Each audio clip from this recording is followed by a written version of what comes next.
నమస్తే అందరికి, నేను Aruna. Welcome to our channel Aruna's kitchen. ఈ రోజు మనం తెలంగాణ స్టైల్లో చేపల పులుసు ఎలా చేయాలో వీడియోలో చూపిస్తున్నాను. వీడియో ఎండ్ వరకు చూడండి.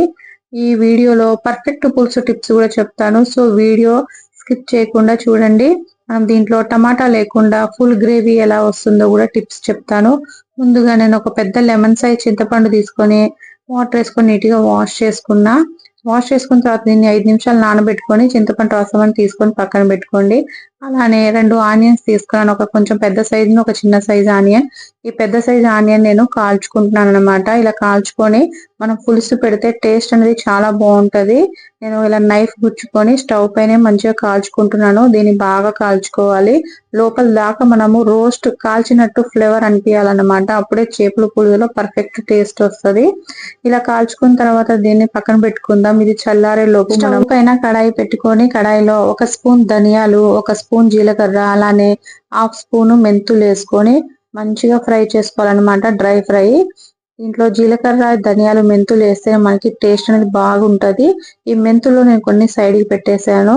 వీటిని లో ఫ్లేమ్ లో మంచిగా వేయించుకోవాలి. మంచిగా అరోమా వచ్చేదాకా వీటిని మంచిగా వేయించుకున్న తర్వాత పౌడర్ చేసుకొని పక్కన పెట్టుకోవాలన్నమాట. మనం కొన్ని మెంతులు ఉంచినాం కదా, దాన్ని తర్వాత యూజ్ చేస్తాము. నేను ముందుగా 1 కేజీ ఫిష్ తీసుకున్నా. వీటిని ఇలా కొంచెం మీడియం సైజ్ లో కట్ చేసుకొని నీట్ గా వాష్ చేసుకున్నాను. కొంచెం రా సాల్ట్ వేసుకొని బాగా రుద్దుకొని ఇలా వాష్ చేసుకుంటే నీ స్మెల్ అనేది రాదన్నమాట. ఇలా ఫిష్ అని క్లీన్ చేసుకొని మనం ముందుగా కాల్చుకున్న ఆనియన్ ని నీట్ గా పైన తొక్క తీసేసి మిక్సీలో గ్రైండ్ చేసుకోవాలి. ఇలా బాగా కాల్చుకొని పులుసు పెడితేనే ఒకసారి ట్రై చేయండి. టేస్ట్ అనేది అసలు సూపర్ ఉంటది. దీన్ని ఫైన్ పేస్ట్ లాగా గ్రైండ్ చేద్దాము. ఈ రెసిపీకి నేను టమాటాలు యూజ్ చేయట్లేదు, అందుకని దీన్ని గ్రైండ్ చేసుకొని పేస్ట్ లాగా చేసుకుంటున్నా. ఇప్పుడే నేను గ్రేవీ అనేది తిక్కుగా ఉంటది. వెడల్పాటి గిన్నె పెట్టుకొని గిన్నె హీట్ అయిన తర్వాత దీంట్లో 3 స్పూన్ల ఆయిల్ వేసుకుంటున్నాను. ఫిష్ కర్రీకి కొంచెము ఆయిల్ అనేది కొంచెం ఎక్కువ పడుతుంది. నేను ముందుగా కొంచెం మెంతులు అనేది ఉంచుకున్నాను కదా, మెంతులు అనేది వేసుకొని అవి చిట్టుపట్లాడిన తర్వాత ఒక చిన్న ఆనియన్స్ ని చిన్న చిన్న పీసెస్ కట్ చేసుకొని వేసుకున్నా. అందులోనే ఒక 3 పచ్చిమిర్చి, కొన్ని ఫ్రెష్ కరివేపాకు వేసుకొని వీటిని మీడియం ఫ్లేమ్ లోనే వేయించుకోవాలి.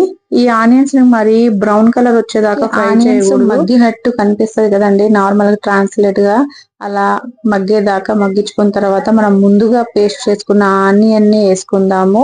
ఈ ఆనియన్ పేస్ట్ వేసుకొని మొత్తం ఒకసారి కలుపుకోవాలి. ఇలా ఇదంతా లో ఫ్లేమ్ లో చేయాలన్నమాట. దీని లో ఫ్లేమ్ లోనే ఇలా ఆనియన్స్ అని కలుపుకొని దీంట్లోనే 1 spoon fresh ginger garlic paste. దీనికి ఫ్రెష్ అల్లం పేస్ట్ ఉంటేనే బాగుంటది.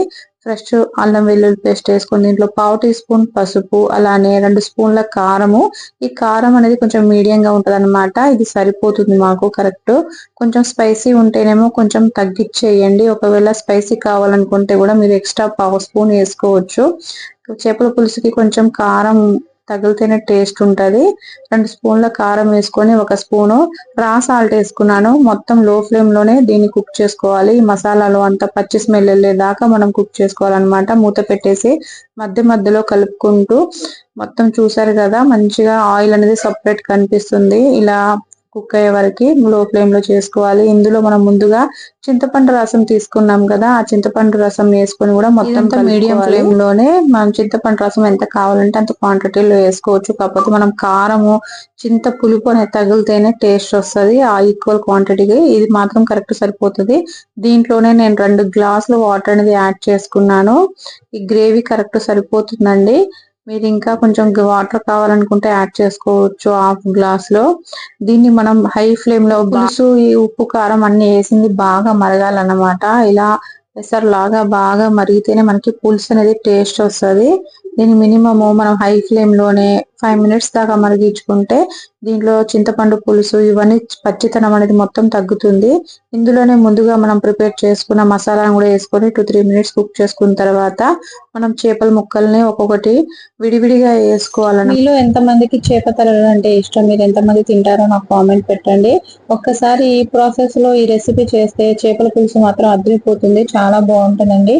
ఈ ముక్కలన్నీ వేసాక వెంటనే గరిటె పెట్టి తిప్పితే ముక్కలన్నీ ఇరిగిపోతాయి అన్నమాట. ఇలా క్లాత్ సహాయంతో గిన్నెని మొత్తం ఒకసారి కలుపుకుంటే ముక్కలన్నీ మంచిగా సెట్ అయిపోతాయి. కలిపేసిన తర్వాత మూత పెట్టేసి హై ఫ్లేమ్ లో 10 నిమిషాలు కుక్ చేసుకోవాలి. మధ్య మధ్యలో కలుపుతూ గరిట పెట్టకుండా సేమ్ క్లాత్ సహాయంలోనే గిన్నెని కలుపుతూనే మూత పెట్టుకుంటూ కుక్ చేసుకోవాలన్నమాట. ఇలా 10 మినిట్స్ కుక్ చేసుకున్న తర్వాత మనం ఒకసారి చూసుకొని మళ్ళీ మీడియం ఫ్లేమ్ లో 5 మినిట్స్ కుక్ చేసుకుంటే మనకి గ్రేవీ అనేది కూడా దగ్గరకు వచ్చేస్తుంది. మీరు ఈ చేప పులుసుని వెంటనే తినకుండా జస్ట్ 1-2 అవర్స్ ఉంచి మనం ఈ చేప పులుసుని తింటే ఆ గ్రేవీలో ఆ చేపలు అనేది సోక్ అయ్యి ఫ్లేవర్ అనేది చాలా రిచ్ ఫ్లేవర్ వస్తుంది. టేస్ట్ చాలా బాగుంటది అనమాట. మీరు నెక్స్ట్ డే ఉంటే కూడా వేడి వేడి అన్నంలో ఈ పులుసు వేసుకొని తింటే అసలు చాలా బాగుంటది. ఇక మొత్తానికి 15 మినిట్స్ మనం కుక్ చేసిన తర్వాత పైన కొత్తిమీర వేసుకొని ఇంకో మూత పెట్టేసి ఇంకో 2-3 నిమిషాలు కుక్ చేసుకుంటే మన చేపల పులుసు అనేది రెడీ అయిపోయిందండి. రెడీ అయిపోయింది. ఇప్పుడు నేను స్టవ్ బంద్ చేసేస్తున్నాను. మూత పెట్టేసి చల్లారిన తర్వాత మనం సర్వ్ చేసుకుందాము. నెక్స్ట్ డే వేడి వేడి అన్నంలో పులుసు వేసుకొని తింటే అసలు ఆ టేస్ట్ వేరే లెవెల్లో ఉంటుందండి. ఒక్కసారి మీరు తప్పకుండా ట్రై చేయండి. అయితే ఈ రెసిపీ మీకు నచ్చితే లైక్ చేసి షేర్ చేసి సబ్స్క్రైబ్ చేసుకోండి. పక్కనే ఉన్న బెల్ ఐకాన్ కూడా క్లిక్ చేసుకుంటే నెక్స్ట్ వచ్చే నా రెసిపీస్ మీకు ఈజీగా తెలుస్తుంది. Please subscribe. బాయ్ అండి.